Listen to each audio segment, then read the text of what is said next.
Hello friends and welcome back to my channel অল্প গল্প with Arpi. গতকাল অর্থাৎ শুক্রবার দিন ছিল অক্ষয় তৃতীয়া। তো আমার ওই বাড়ি অর্থাৎ মা বাড়িতে ছোট মামা আর বড় মামার দুজনারই দোকানে ছিল অক্ষয় তৃতীয়ার পুজো। তাই সকাল সকাল সেখানে রেডি হয়ে চলে গিয়েছিলাম। পুজোর তো যে কোনো কিছুতেই অনেক কাজ থাকে, ঠাকুর পাতা, ফল বানানো, আরও অন্যান্য অনেক ধরনের জোগাড়, যেগুলো করতে করতে প্রচুর টাইম লেগে যায়। তাই সবাই মিলে হাত না লাগালে কাজ যেন আর এগোই না। তো ঠাকুর মশাই আসার কথা ছিল ওই 9:30-10টার দিকে। তো তার আগে সবাই মিলে আমরা কাজ পুরো রেডি করে রেখে দিয়েছিলাম। আগে ছোটবেলায় পয়লা বৈশাখ আর অক্ষয় তৃতীয়া এলেই শুধু নতুন জামা পরবো আর এই দোকানে ও দোকানে হালখাতা করে বেড়াবো, এটাই শুধু মনে ঘুরে বেড়াতো। কিন্তু সময়ের সাথে সাথে সেগুলোও যেন একটু চেঞ্জ হয়ে গেছে। তো এখন আর সেই হালখাতা করার ওই রকম আর ক্রেজ যেন আর নেই।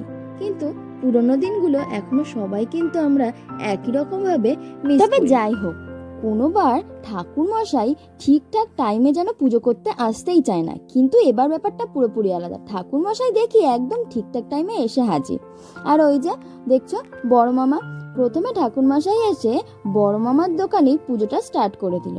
তো সেখানে পুজোটা শেষ করে তারপরে পাশেই একদম ছিল ছোট মামার দোকান। তো সেখানেই ঠাকুর মশাই চলে এলো পুজোর জন্য।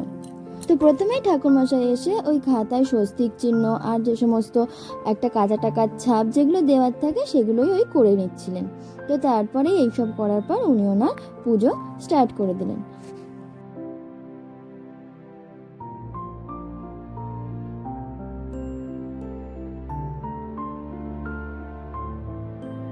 আর এই হলো আমার দিদু ভাই মা বাড়ির দাদু রমেশ চন্দ্র মণ্ডল, যার এই সব কিছুই ছিল, কিন্তু তিনি তো আর নেই।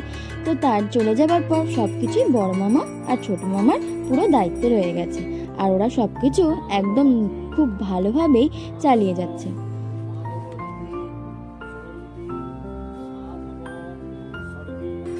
আর এই দেখো আমি কাশি বাজাচ্ছি। সবাইকে বলছিলাম ভাই বোনগুলোকে যে একটু আমার কিছু একটা ভিডিও করে দে, কেউ করেই দিল না। তাও কি ভাগ্যি, দীপ আমাকে এই ভিডিওটা করে দিল। দিনটা ভালোভাবে এভাবে পুজোর মধ্যে দিয়ে চলে গেল। আজ ভিডিওটা এখানেই শেষ করি। ভিডিওটা ভালো লাগলে সবাই অবশ্যই একটা লাইক করো, কমেন্ট করো। ভালো লাগলে চ্যানেলটা